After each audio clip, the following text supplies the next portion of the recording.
If you've been listening to the Business of Biotech podcast for a while now, you'll recall that Erin Harris has joined me to co-host a few episodes. Erin's my friend, colleague, and chief editor over at cellandgene.com, and she just recently launched a podcast of her own. It's aptly named Cell and Gene, the podcast. And if you're working in the cell and gene space, you should give it a listen.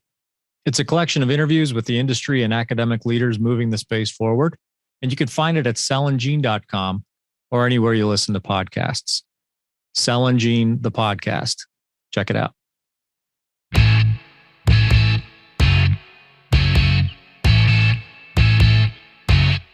Welcome to the Business of Biotech. I'm Matt Pillar, and my guest today is the former global head of biotech at Bayer and former VP of global pharmaceutical operations at Pfizer. She's served as a senior group leader and senior manager at Genentech, principal scientist and group leader at Pfizer, and senior scientist at AbbVie, in addition to VP of research, development, and manufacturing positions at the biotechs Tanvex Biopharma and Medivation. She currently serves on the boards of Akero Therapeutics, AlexMed, UC Berkeley College of Engineering, and Silicon Valley Women in Engineering, and previously served the boards of Biocom, the Bay Area Council, and the Bayer Fund. She's been named to the most influential women in business list by the San Francisco Bay Times. And previous to all this, she earned her PhD in biochemistry, cell biology, and neuroscience from Yale, did a postdoctoral fellowship at the Max Planck Institute for Biophysical Chemistry, and held a faculty research fellowship at Harvard Medical School. Her name is Dr. Judy Chou, and today she's president and CEO of AltruBio Incorporated, the company formerly known as AbGenomics, a clinical stage developer of antibodies for autoimmune and immune-mediated inflammatory diseases. Dr. Chou, welcome to the show. I'm honored that you could join us. Thank you for having me here. It's absolutely our pleasure, and I need to catch my breath after that very long and distinguished CV that I just read off. I mean, as I mentioned, as I sort of rattled off the highlights of your career, you've had big pharma leadership experiences at AbbVie, Genentech, Pfizer, Bayer. Those are obviously very, very big names. Those are very comfortable places for a biotech exec to be, comfortable places for a biotech exec to stay. What motivated you to take that leap into emerging biotech and join AltruBio? There's no doubt there are many big benefits in the big pharma, but there are also some hard to ignore advantage working in a small biotech company. Particularly, I will be able to, or I am able to now closer to the innovation and really drive for the science, technology, and innovation to the patients much more directly. And that's really the main reason I can join AltruBio. Yeah, well, and that move was relatively recent, correct? You made that leap just last year. Yes, the beginning of last year. Right. I want to kind of get your perspective on what your observations you've already made around the differences between working in big pharma and the agility that you mentioned that you have and being closer to science, the science aspect of the job now. What have been, from your perspective, the biggest challenges that you've faced in the move to AltruBio that maybe these challenges wouldn't have presented themselves in a much larger company?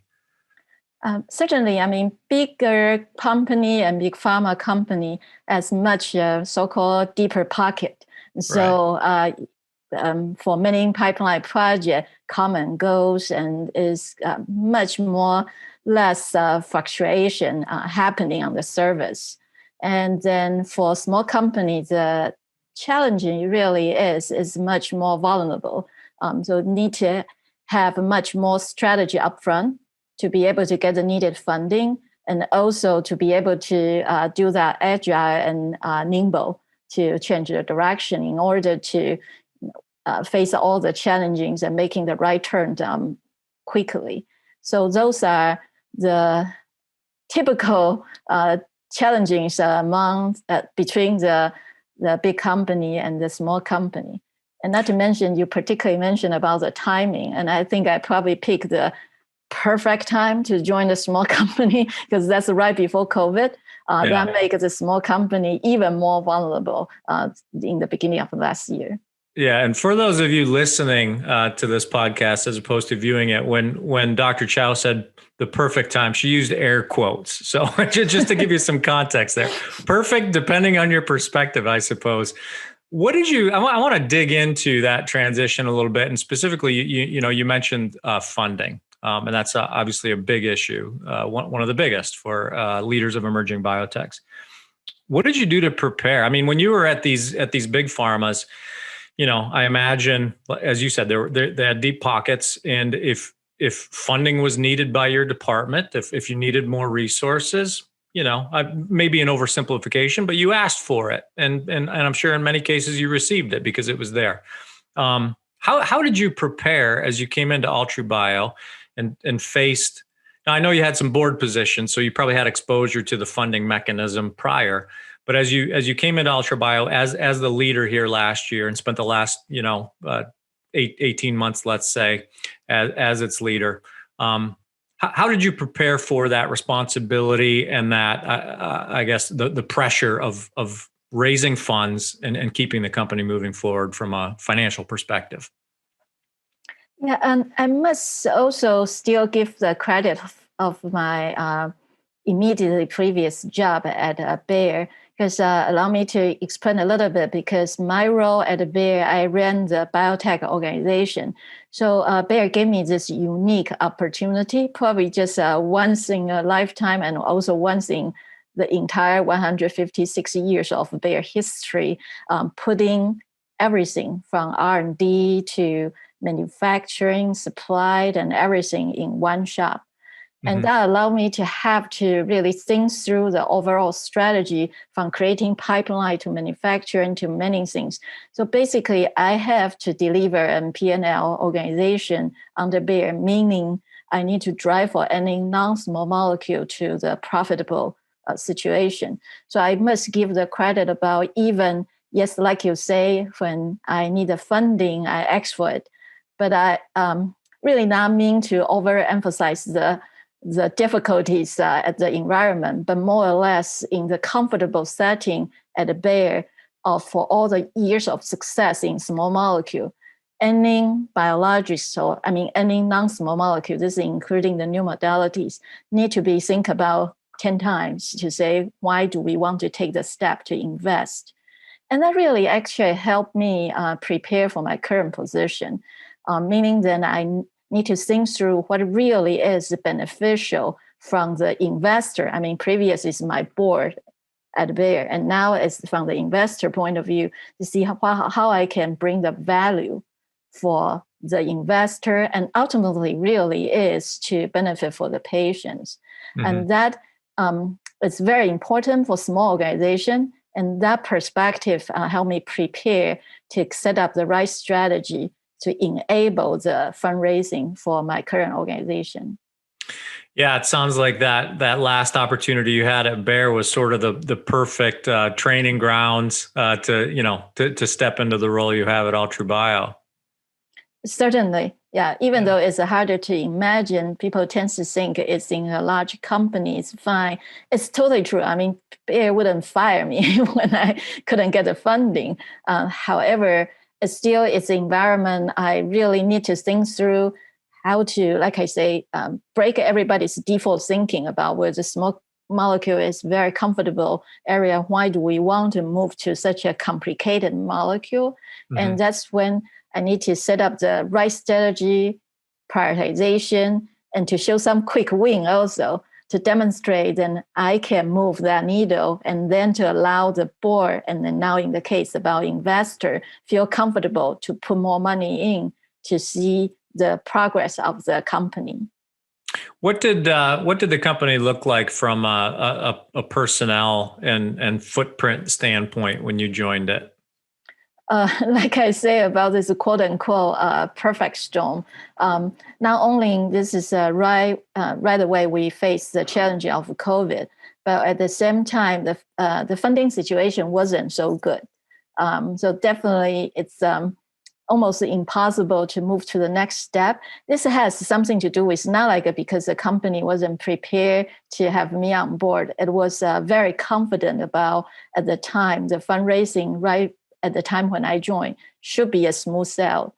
But unfortunately, when COVID hit, that particularly round right before I joined did not succeed. So then facing a huge unthinkable challenging and have to really prioritize and focus to change the company around. Yeah. What about so I mean, I was going to ask you what's kept you up at night, but I think you've made that very clear. Yeah. What about on the flip side of that? You mentioned the agility and the ability to be closer to the science and the patient impact in small emerging biotech. What other opportunities has this smaller organization presented that you're appreciating that you perhaps wouldn't have been able to appreciate with big pharma? Yeah, certainly. I mean, if I were stay on the same path I'm talking about the challenge, and I definitely don't want to make sound like it's just so horrible to the degree it was. But I'm glad and grateful I have my board, which is everybody is all from Genentech, my former colleagues and leaders. Yeah. And we be able to make a decision very quickly. So I think it's really identified the quick win and also the quick kill. That's a trick. And for the bigger organization, that's harder. It's not because the bigger organization, everybody's lazy, not being making a decision. It's just when you are having a bigger group of people need to make decisions, the consensus become important. I mean, people tend to think about consensus negatively in a big organization. I do think that's important because you want to drive for the big organization to move forward. But for the small company like us, my board and just 6 of them, and including me, then we need to make the decision about what are we going to do, what to focus, and we be able to make the decision very quickly, stay focused, and then jointly toward the same goal to drive for the immediately success. I do think this is hard to achieve in a bigger organization for facing this kind of challenge. So like I say, very grateful we be able to work in a smaller organization to make those decisions to move forward. Yeah, and I want to talk about some of those quick wins because you've had some. I mean, and we'll get into that. But you mentioned the importance of a quick kill, and you mentioned the fact that in a smaller organization, perhaps it's easier to gain consensus around that. Albeit disappointing, I'm sure at times. But what goes into that? If you could give us a little color on, when is it time for a quick kill, and how to gain that consensus before you waste too much time, resource and money on something that just isn't going to work. Yes, I think for us, or for myself, and basically what I present to the board, it's really 2 key words. One is the prioritization, and the other is how to focus. Mm-hmm. So the prioritization and focus are the 2 things. So first, to prioritize, we need to see what is now, what is later. And so the timing wise, you need to make that decision and create that consensus on that. Second thing to prioritize is what's internal, what's external. The biotech is a complicated business. It's impossible not to cover many, many different areas. And so it's not to kill the one necessary, because then that won't be sustainable. But it's about what to keep, what's a must own internally and what can be outsourced. So when I be able to create a consensus for this 2 factor, what's now, what's later, and then the other is what to own internally, what to externally outsource, and then we can come to the consensus much more quicker. And then it's about the focus. After the prioritization, and focus means putting all the money and resource on the one we prioritize as we consider as a top priority, and then how much money we really want to put on. So I think more or less that's my strategy to drive for this 3 consensus with my board. And I must also give my board credit. It wasn't hard at all. I think fortunately we all came from very similar background. Being in the Genentech, experience those very agile and fact-driven decision-making process. And I think unique part also, all of us left Genentech about 10 years. We all been through different kind of organization and knowing what's the pros and cons. So I truly enjoy working with my board about, when I say those 3 things, it sounds like a 3-step. And most of the time it takes us just a couple of minutes. We just like, yeah, that makes sense. Let's go. Let's just do it. So that, I think that's really helping AltruBio to turn around with such a difficult situation, to be able to move on.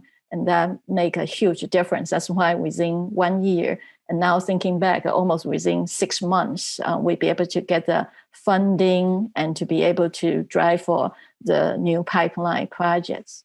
Yeah. It's interesting. The board relationships and dynamics are a tough one to cover from a prescriptive perspective, right? Like what you're describing, years of camaraderie, intuition, fellowship, and understanding. You can't kind of write up a prescription for that. It comes with time and experience, and I can only imagine how it lends to that boardroom dynamic. That's totally true. Yeah. The Business of Biotech is brought to you in partnership with Cytiva.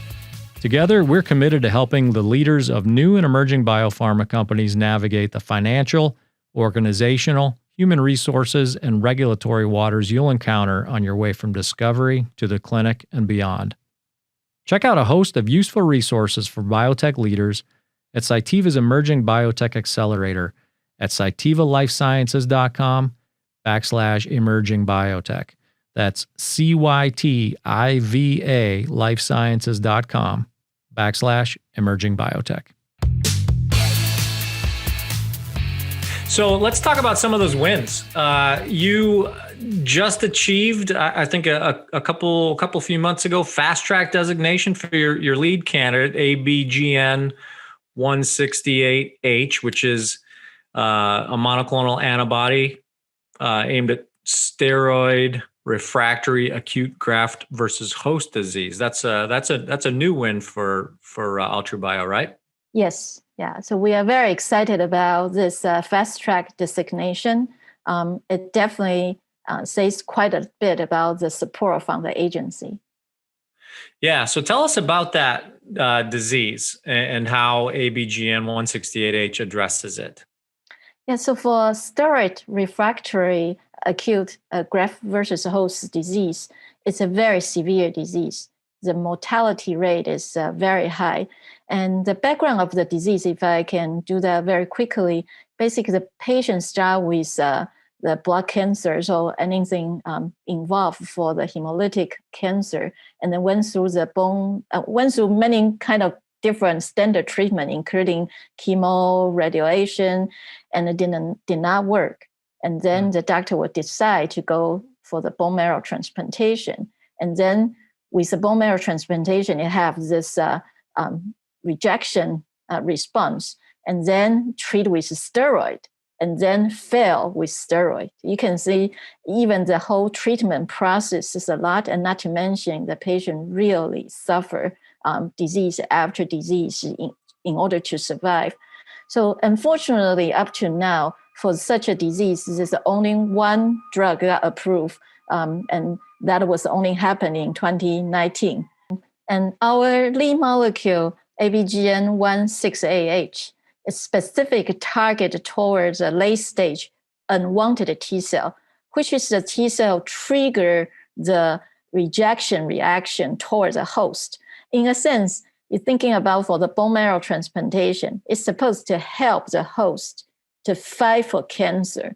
Mm-hmm. But now actually the the transplanted bone marrow transplantation cells go against the host, like attack the host.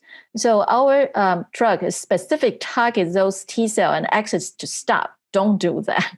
And so that is definitely much more specific and be able to bring down only the unwanted instead of killing all the T cells, because then that kill the whole purpose about the therapy.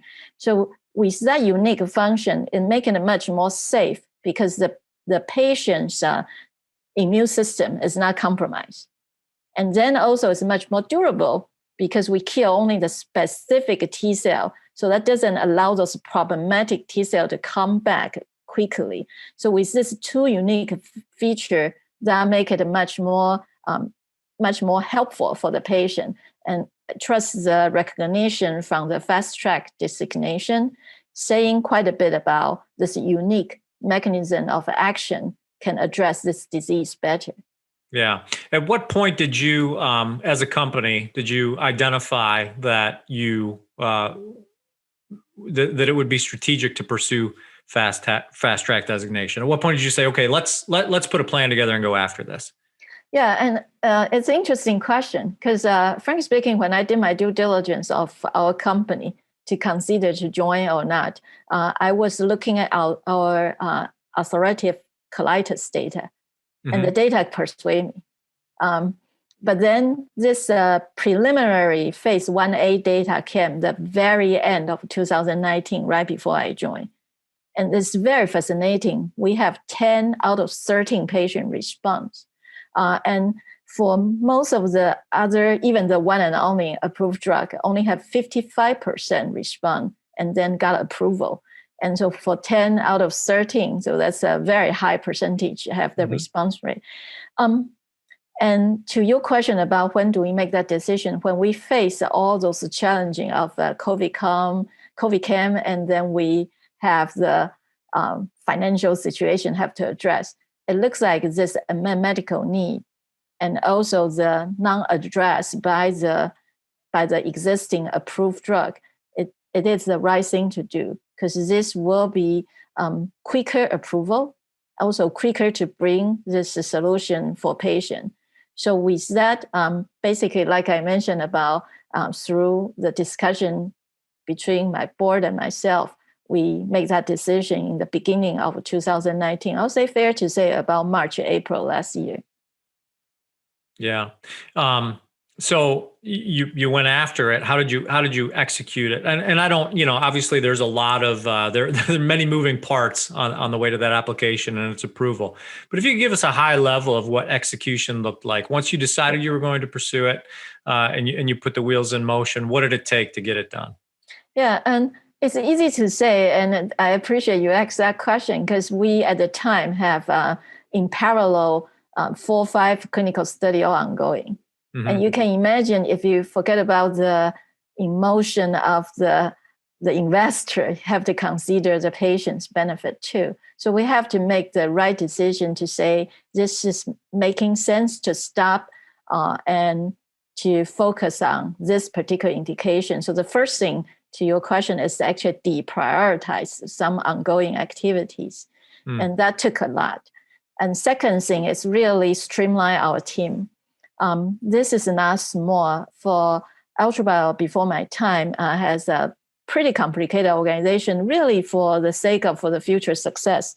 But I have to streamline down to, let's just start from the beginning as a startup and down to the much more simplified organization, much more simplified team, and the number of staff.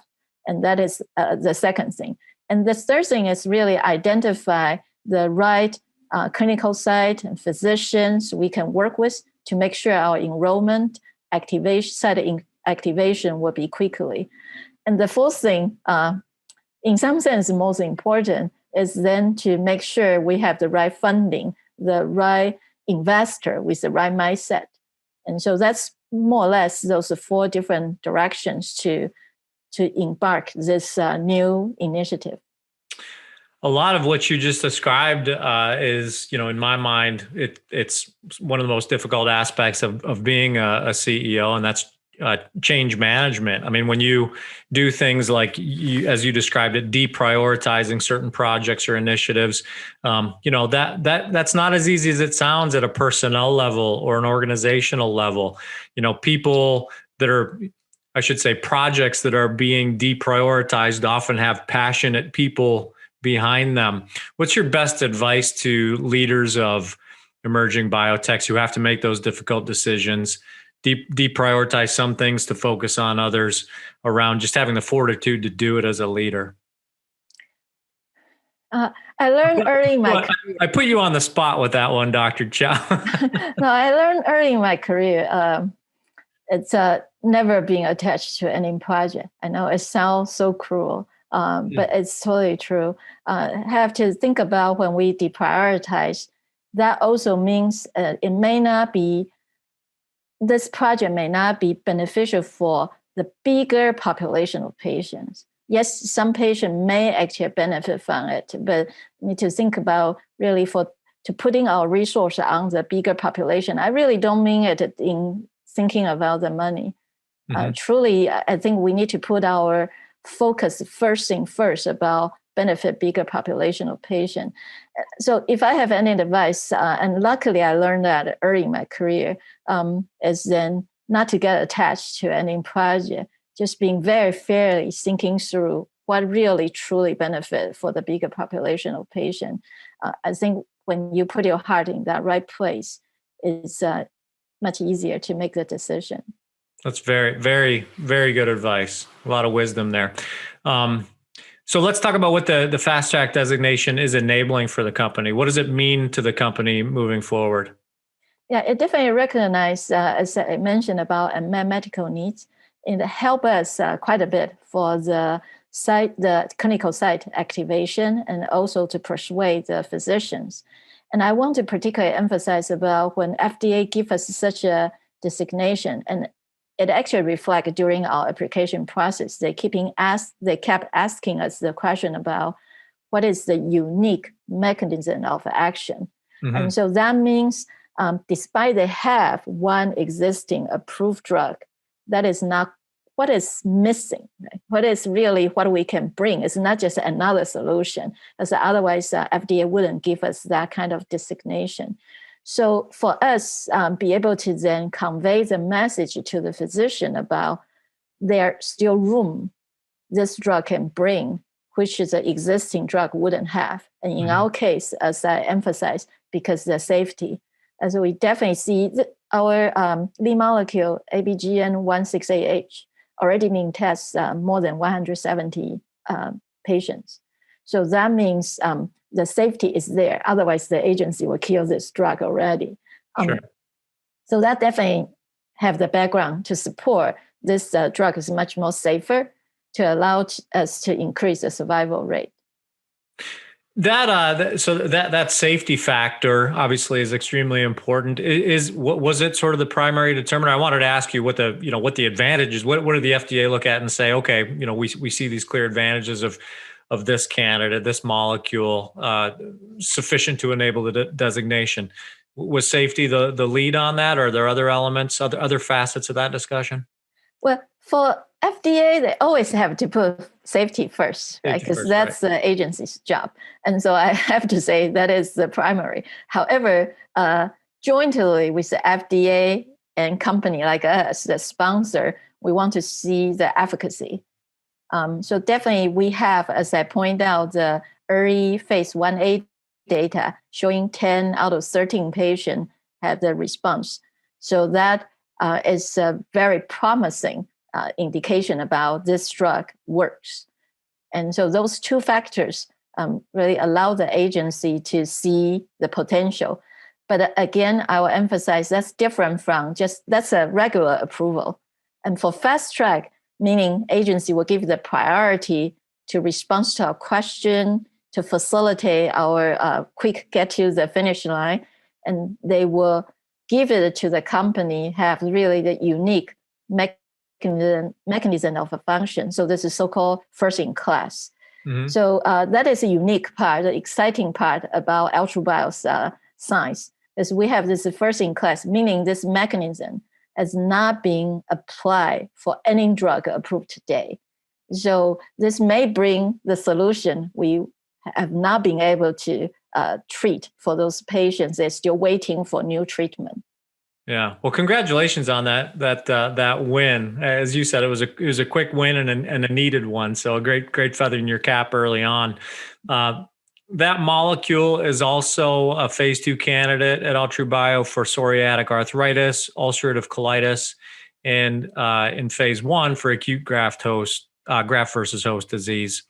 It's also in preclinical non-human studies for solid organ transplant. So I wanted to kind of pick your brain a little bit around this single antibody, multiple indication approach.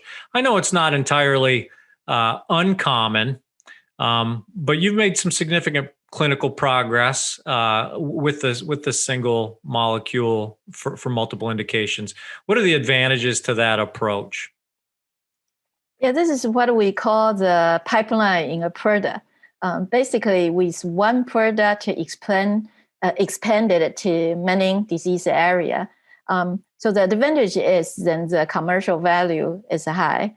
So that means we can benefit many patients for many kind of disease. Mm-hmm. And this approach, and I probably will borrow my experience in the industry. My first project I was working on is Humira. So lucky for me, the first project I was working on become today's blockbuster drugs. Mm-hmm. And Humira took that right approach. When Humira started, we were addressing the rheumatoid arthritis, and then we expand into many indications. And you can see that drive for the value for the patients. That's the same approach we are taking for our lead molecule. We'll start with some quick wins, as we just discussed about the SRA, GVHD, and those are the unmet medical needs. Then we will apply this mechanism into, like you just pointed out, all those indications to benefit multiple different indications to enhance the value of the product. Mm-hmm. I my very simplistic mind, when I think about what could be challenging about that approach, goes back to identification of targets, identification of indications. Where can we apply this mechanism of action? So I'm going to make an assumption and assume that one of the challenges of that approach is saying, okay, well, if we want to expand the applicability of this molecule and its mechanism of action, we've got a lot of work to do to figure out where to apply it. So you can expand on that if you'd like, but I'm also curious, just from your perspective, without my assumption, what challenges does that strategy or approach present? Yeah, certainly. I mean, your assumption is correct, and I will go back to the word I emphasize about prioritization. Easy to say, and like you just point out, that takes a lot of experience to select where to prioritize. Like I say, what to do now, what to do later, and what is the right dosage form also. Mm-hmm. Meaning we have to have the endpoint in mind before we even started. So we have to think about, if we go into any indication, is this end it's going to be beneficial for patients? And if it's not, then we better prioritize on other things. Yes, the challenge will be you have all those options to go in, and people can go crazy about try this, try that, but we have to be very disciplined, thinking about really have the end in mind before you even start, and then focus on the one really truly can bring value first, and then through all different kind of opportunities. It could be even the partnership, right? You don't need to be, like I say, what to do by ourselves, what to partner or out-license or create the outside opportunity to enrich, making the pipeline project not become a burden. So that is basically the challenging approach we are taking now. Yeah, I can only imagine that, the weight of that challenge. And, it does take an element of responsibility. I'm not going to name names, but I've interviewed executives from emerging biopharma companies who are developing antibodies that they've taken, gone to great lengths to market early as cure-alls, if for lack of a better word, right? And it's it gets to be laughable, right? It becomes sort of a a snake oil salesman kind of thing. Yeah. So there's got to be, I guess I'm respecting the discernment, right, and responsibility it takes to do that deprioritization, even where there might be a little bit of potential opportunity, and focus on the real potential wins. What's your so walk me through your development and manufacturing strategy to date? We have discussions with biopharmas, all the biopharma leaders all the time about the merits of insourcing and the merits of outsourcing, and outsourcing development and insourcing manufacturing and vice versa. What's your approach? What is the manufacturing approach and I guess forecast at AltruBio? AltruBio start with our innovative science from National Taiwan University, a spin-off company. So basically, the company has the molecule, the R&D center in Taipei, Taiwan, and we see that as our advantage. So we have a group of very high-quality scientists, very focused on immunology, and has a profound knowledge knowing how to take this unique first-in-class approach. So we're going to keep that for the discovery group remaining in Taiwan. But the whole development, once you get into, like you mentioned about manufacturing and develop, we'll take advantage of our experience in US. So basically to some part as our internally handle it, and some part as external. Currently for our manufacturing, we are all outsourced, but we'll be leaving the option open when we get closer for commercial. We may bring some capacity in-house so we can own it, as I say, to decide what to own and what to partner. And that is, I believe that's a key success. And I luckily had that chance to test this model when I was running the Bay Area Biotech organization. And I'm happy to see now my prior organization that's more or less all streamlined toward that strategy, and definitely that enable in my at my previous position to drive for many launch of the molecules. And AltruBio will apply the similar principle to, at this point, we do a lot of partnership, and then later on we will decide for manufacturing which part we want to own, and then when we would do the outsource. So to answer your question in summary, we own this internal powerhouse in a sense for discovery, still remain in-house. And then we also do the development in US with a lot of focus on attract the talent like we already have from the board to our leadership team. And then going forward to commercialization, we'll explore all different kind of options. Sure. Yeah. We'll revisit. Perhaps when we get to that point, we'll revisit this conversation. And, sure. Yeah. Well, that'd be interesting. It would be very. I'm intrigued by the factors that go into that decision-making process, because obviously it's not a small investment to take things in-house. Well, it's not a small investment to outsource, for that matter. So when we get to that point, it'd be an interesting conversation to revisit. What's proven? So as you've worked toward clinical, and now you're firmly in the clinic with your lead candidate. What's proven the most challenging aspect of manufacturing for clinical supply, and how have you overcome it? Yeah, and as I say, we need to find the right partner to be equally as agile and nimble as we are.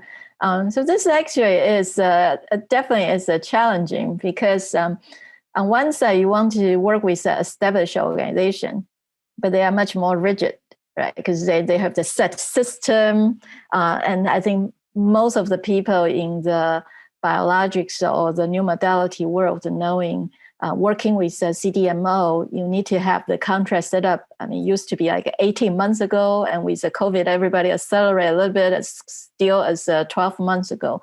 And who can know everything 12 months ahead of time? That's almost impossible.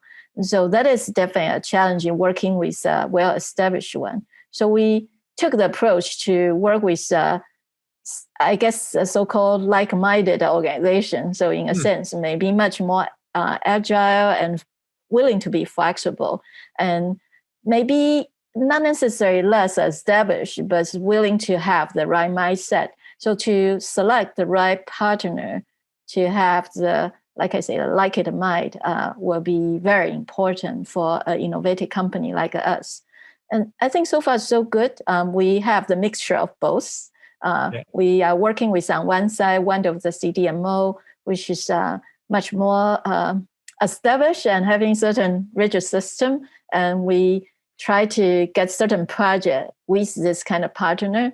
And then also working with the other partner on much more quick turnaround and quicker decision making to move forward. And I'm sure this will be the across the board, most of the biotech company are facing this similar challenge. For sure. Yeah. Okay. So in the time that we have left, we're running short on time here, Dr. Chou, but in the time we have left, I don't want to do a disservice to the other candidate in your pipeline. I want to give you an opportunity to talk about ABGN 268, which, excuse me, from what I understand is sort of a close cousin to ABGN 168H. That's targeted at chronic inflammatory indications. So give us a little update on that candidate and where it's headed.